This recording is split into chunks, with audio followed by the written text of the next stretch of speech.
BJP की B team कहने पर अपोजिशन जमातों को निशाना बनाया। उन्होंने कहा कि इन इल्जामात में कोई सदाकत नहीं है। अब्दुल गनी वकील ने कहा कि नेशनल कॉन्फ्रेंस और पीपल्स डेमोक्रेटिक पार्टी ने ही माजी में बीजेपी के साथ इत्तेहाद किया था। अब्दुल गनी वकील जम्मू में कारकुनों के इजलास में शिरकत के बाद न्यूज 18 से बात कर रहे थे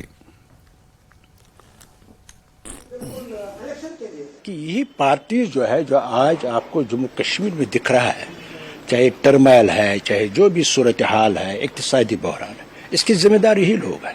क्योंकि ये लोग जो है काफी उर्से तक एक तो इक़्तिदार में रहे और दूसरा उन्होंने लोगों को गुमराहकुन नारे देकर लोगों का इस्तेसाल किया।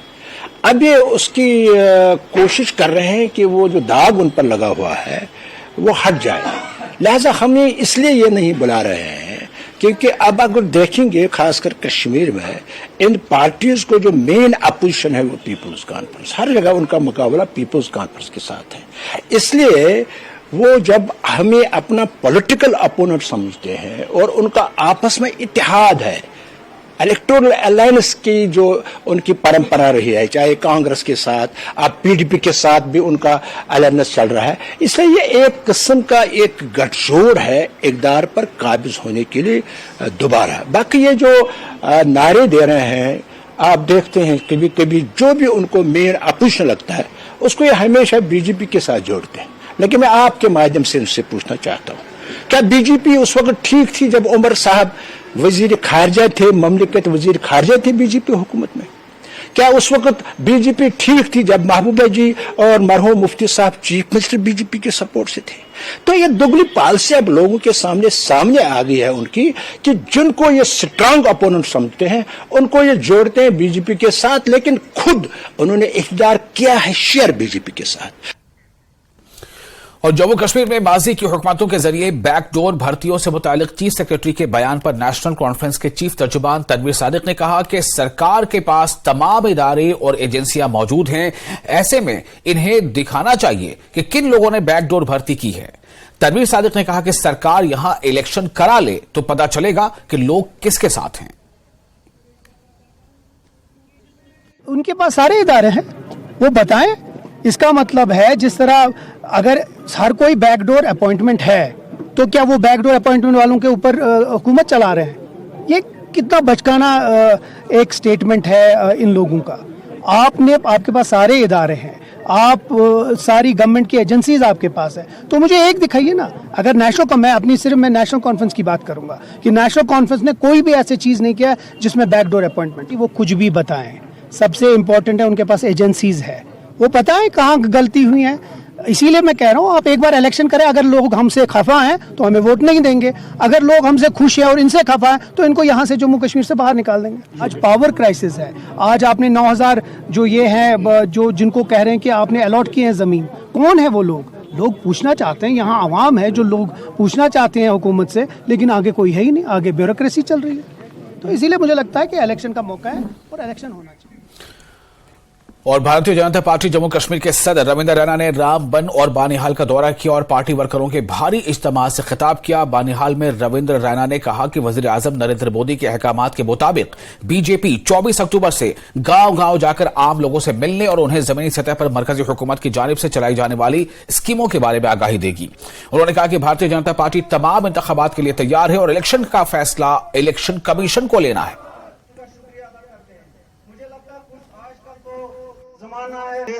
24 अक्टूबर से एक बड़ा अभियान जम्मू कश्मीर में ले रही है। जम्मू कश्मीर के हर पंचायत में, हर गांव में भारतीय जनता पार्टी का जनसंपर्क अभियान शुरू हो रहा है। मास कांटेक्ट प्रोग्राम जो हम मासिस के साथ, अवाम के साथ गांव-गांव और पंचायत में जाकर गुफ्तगू करेंगे कि जो काम नरेंद्र मोदी साहब की सरकार ने पिछले 9-9.5 साल में किए हैं, पूरे जम्मू कश्मीर के अंदर जो जबरदस्त डेवलपमेंट मोदी साहब की मेहरबानी से हो रही है, जो जम्मू कश्मीर में अमनो अमान, खुशहाली, ये सब मोदी साहब की देन है। और आज पूरे जम्मू कश्मीर के अंदर एक खुशनुमा माहौल है। ये सब मोदी साहब की देन है। और जम्मू कश्मीर के हर गांव में, हर पंचायत में भारतीय जनता पार्टी के वर्कर्स जाएंगे। सयाहती मकाम गुलमर्ग में काम कर रहे टूरिस्ट गाइड्स ने गंडोला केबल कार के मैनेजिंग डायरेक्टर राजा याकूब और गवर्नर इंतजामिया से अपील की है कि वो गंडोला के सेकेंड फेज के लिए जारी करदा उस ऑर्डर को वापस ले लें या उस पर नजरसानी करें, जिसमें कहा गया है कि टूरिस्ट गाइड्स रोजाना की बुनियादों पर टिकट हासिल करके गंडोला के सेकेंड फेज पर सयाहों के साथ जा सकते हैं। यानी टूरिस्ट गाइड्स को भी टिकट लेना होगा और हर दिन लेना होगा, ये इस ऑर्डर में है। टूरिस्ट गाइड्स का कहना है कि पहले इन्हें केबल कार से खुसूसी पास फराहम होते थे, जिसके लिए वो पहले फीस भी अदा करते थे। ताहम गुज़िश्ता रोज से यह सिलसिला बंद कर दिया गया, जिससे टूरिस्ट गाइड्स के साथ साथ सयाहों को भी मुश्किलात का सामना करना पड़ रहा है। उन्होंने गवर्नर इंतजामिया से अपील की है कि गुज़िश्ता तरीक़ेकार पर ही गंडोला केबल कार को चलाया जाए।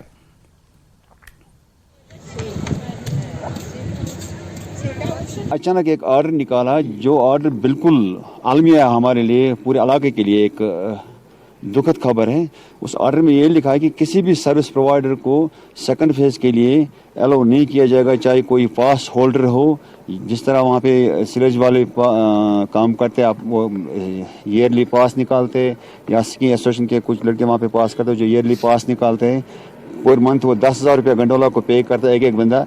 तो जिस तरह गाइड का भी, जहाँ पे जब जो टूरिस्ट गाइड यहाँ पे होते हैं वो टूरिस्ट के साथ ऊपर आते हैं, पूरा उन्होंने एक ऑर्डर निकाला कि किसी को कोई भी अलाउड नहीं होगा जो टूरिस्ट के साथ वहाँ पे विजिट करेगा विदाउट टिकट। गुलमर्ग में काम करने वाले जितने भी स्टेक होल्डर्स हैं या जनरल पब्लिक है, उनके खिलाफ एक ऑर्डर पास किया गया है कि जो भी गुलमर्ग में काम करते हैं विदाउट टिकट कोई भी गुलमर्ग के सेकंड फेज में ट्रैवल नहीं कर सकता है।